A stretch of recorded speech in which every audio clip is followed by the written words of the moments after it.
레오나르도 다빈치마저 질투했던 이탈리아의 천재 예술가 미켈란젤로. 예술에 관심이 적은 분들도 미켈란젤로의 이름은 익숙하실 텐데요. 오늘 사이언스 인 아트에서는 천재 중의 천재라고 불리는 예술가 미켈란젤로를 뒤돌아보겠습니다. 박소경 아트 디렉터와 함께합니다. 어서 오세요. 안녕하세요. 네, 안녕하십니까. 드디어 미켈란젤로가 나오네요. 르네상스를 대표하는 예술가이기도 하고 또 예술가들의 예술가라고도 불리는 정말 천재인데, 자, 이 미켈란젤로 어떤 인물인지 설명해 주시죠. 네, 프랑스의 극작가이자 수필가로 유명한 로맹 롤랑은 이런 이야기를 했습니다. 천재가 뭔지 모른다면 미켈란젤로를 보라. 네, 인류의 역사를 통틀어 최고로 손꼽히는 예술가죠. 미켈란젤로는 이탈리아 르네상스 시기의 대표적인 조각가이자 또 건축가, 화가이기도 합니다. 워낙 재능이 많아서 시를 쓰기도 했는데요. 지금은 레오나르도 다빈치와 라파엘로를 포함해서 르네상스를 대표하는 3명의 예술가 중 한 명으로 불리죠. 네, 1475년에 피렌체에서 태어난 미켈란젤로는 어린 시절부터 조각용 끌과 망치를 가지고 노는 걸 즐길 정도로 일찍부터 재능이 있었는데요. 네, 하지만 당시 피렌체는 상업적으로 크게 발전하고 있었기 때문에 미켈란젤로의 부모님은 예술가보다는 좀 더 상업 거래와 관련된 그런 직업을 갖길 원했습니다. 근데 미켈란젤로는 이런 집안의 반대를 무릅쓰고 예술가의 길을 걷게 되고요. 메디치 가문의 눈에 들어 후원을 받기도 합니다. 네. 미켈란젤로 하면 또 우리나라에서는 시스티나 성당의 천장화가 많이 알려져 있는데요. 그런데 미켈란젤로가 이 작품을 그리기 전에 천장화 경험이 없었다고 들었어요. 네, 맞습니다. 미켈란젤로의 대표작이죠. 이 천장화는 미켈란젤로가 처음 그린 천장의 그림인데요. 이 1508년부터 꼬박 4년 동안 작업해서 1512년에 완성됐는데요. 이 당시 보통의 예술가들은 이 성당 천장의 10분의 1 정도 크기를 그리는 데에만 평균 3년 정도가 걸렸다고 하거든요. 근데 미켈란젤로는 첫 천장화인데도 불구하고 작업 속도가 굉장했다고 보면 되고요. 이 속도뿐만 아니라 완성도는 말할 것도 없이 아름답고 또 경이로운 수준이었습니다. 네, 훗날 이 비현실적인 작업 시간에 대해서 전문가들이 계산해 본 결과 미켈란젤로가 하루에 2시간을 제외하고 꼬박 매일매일 작업해야 4년 만에 마칠 수 있는 분량이라고 합니다. 네, 사실 이 미켈란젤로는 천장화를 그리면서 굉장히 우울하고 힘든 시간을 보냈는데요. 근데 그도 그럴 것이 4년 동안 천장에 매달려서 작업하면서 어깨가 휘고 또 등도 굽게 되고요. 오랜 시간 동안 얼굴에 석회 분진을 맞는 바람에 한쪽 눈 시력을 잃었다고 합니다. 네, 주로 조각을 했던 미켈란젤로는 이 천장화를 맡기 전까지 회화 장르에 크게 애정이 없었기 때문에 심적으로도 또 육체적으로도 힘든 시간을 보냈다고 합니다. 네. 정말 몸과 정신 모든 것을 바친 역작이다라는 생각이 드는데요. 그런데 사실 한 번도 그려본 적이 없었기 때문에 많은 부담감이 있었을 것 같거든요. 그런데도 천장화를 맡아서 그리게 된 이유는 뭘까요? 네, 당시에는 교황의 권력이 굉장히 강했던 시기입니다. 이 율리우스 2세가 교황이었던 시기에 이 천장화 작업이 미켈란젤로에게 의뢰되는데요. 이때 미켈란젤로는 교황과 사이가 좋았다가 나빴다가 반복했다고 하고요. 이 대쪽 같은 성격 탓도 있었지만 또 자신보다 높은 사람에게도 할 말이 있으면 하는 성격이었습니다. 네, 교황도 예외가 아니었고요. 그렇다 보니까 아무래도 천재 예술가라도 눈 밖에 날 수밖에 없었습니다.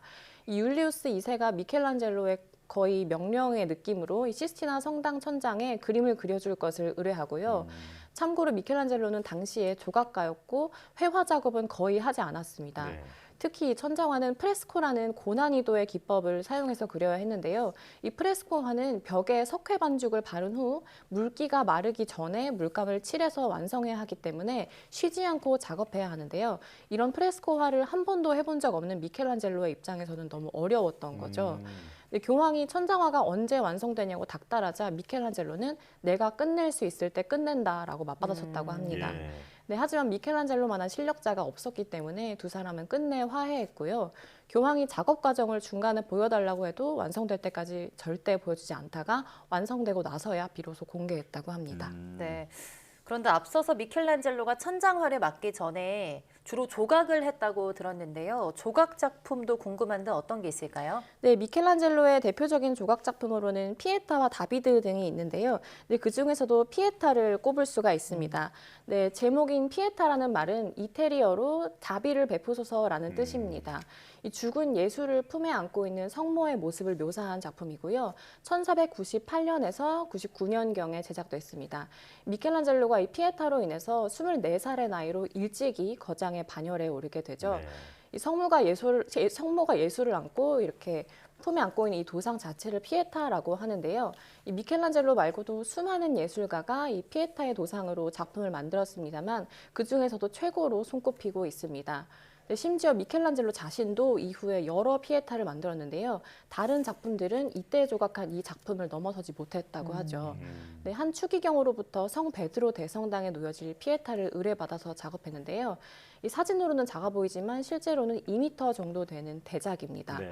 네, 대리석으로 만들어졌고요. 안겨있는 예수의 신체 디테일을 보면 힘줄이나 근육, 또 골격 같은 부분이 굉장히 섬세하게 묘사되어 있는 걸 볼 수 있습니다. 네. 또 성모의 옷자락 주름도 어떻게 돌로 이렇게 조각했을까 싶을 정도로 굉장히 생동감이 느껴지는데요.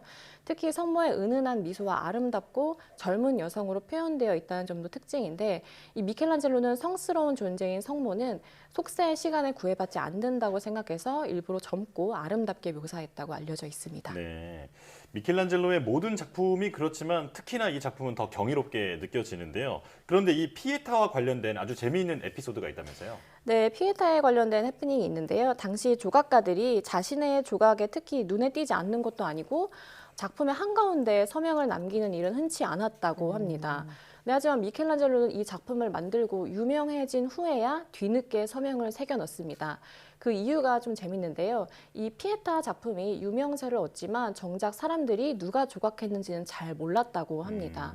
또 피렌체의 조각가가 아니라 롬바르디아 출신 조각가의 작품이라는 이야기가 돌기도 했다고 하는데요. 그래서 미켈란젤로가 어느 날 밤에 성 베드로 성당에 몰래 들어가서 서명을 남겼다고 하고요. 성모 마리아의 상체 부분을 가로질러서 피렌체의 미켈란젤로 부오나로티가 만들다라고 남겼습니다. 네, 천재 예술가에게도 유명해지고 싶은 욕심은 있었던 것 같습니다. 그런데 제가 알기로는 피에타 작품이 테러 위협에 놓인 적이 있다고요? 네, 피에타상은 아무래도 역사적으로 너무 유명하기도 하고 또 성 베드로 성당에 있다는 것도 널리 알려져 있어서 이 세계 각지에서 작품을 보러 찾아가기도 하는데요. 1972년에 정신질환을 가진 사람이 내가 예수다, 우리 어머니는 저렇지 않다라면서 이 작품을 15번이나 망치로 가격했다고 합니다. 때문에 이 피에타상의 성모 마리아 코 부분과 눈꺼풀 또 왼팔 부분이 훼손되어 떨어져 나가는 등 손상을 입는데요. 이후에 복원 과정을 통해서 본 모습으로 돌아오게 됩니다. 네, 하지만 이 해프닝 이후에 피에타상은 방탄 유리의 보호를 받게 됐습니다. 네, 정말 명작인 만큼 잘못된 관심까지도 받았던 것 같습니다. 자, 그런데 미켈란젤로 하면 그 천지창조로 알려져 있는 천장화 그리고 피에타와 함께 성 베드로 성당의 건축도 유명하잖아요. 이것도 미켈란젤로의 작품인 거죠? 네, 맞습니다. 하지만 처음 건축을 시작할 때보다 맡았던 건 아니고요. 이 미켈란젤로가 71살이 되던 해인 1546년에 40년째 건축 중이던 성 베드로 성당의 건축 책임자였던 안토니오 다 상갈로가 세상을 떠나게 됩니다. 네. 이때 교황 파울루스 3세는 그 다음 적임자로 미켈란젤로를 선택하게 되는데요. 이 당시 미켈란젤로가 워낙 고령이었기 때문에 건축이 완공되는 걸 보지 못한 채로 세상을 떠날 가능성이 컸지만 교황의 의견은 확고했고 또 미켈란젤로 또한 이를 받아들이게 됩니다. 네, 그렇게 이듬해인 1547년에 성 베드로 대성당 건축의 최고 전결권을 쥐게 되고요. 미켈란젤로는 어쩌면 자신의 생에서 최후의 인물이라고 생각했겠죠. 이 건축이 말년의 미켈란젤로에게 큰 힘이 되었다고 합니다. 네, 1564년에 89세의 나이로 세상을 떠나게 되지만 성 베드로 성당 건축에서 많은 부분에 크게 기여했다고 합니다. 네, 오늘 이야기를 나눠보니까 정말 미켈란젤로는 조각부터 회화, 건축까지 조형예술의 3대 장르를 모두 섭렵한 천재 중의 천재 작가가 아니었나 싶습니다. 오늘 말씀은 여기까지 듣겠습니다. 박수경 디렉터와 함께했습니다. 고맙습니다. 그렇습니다.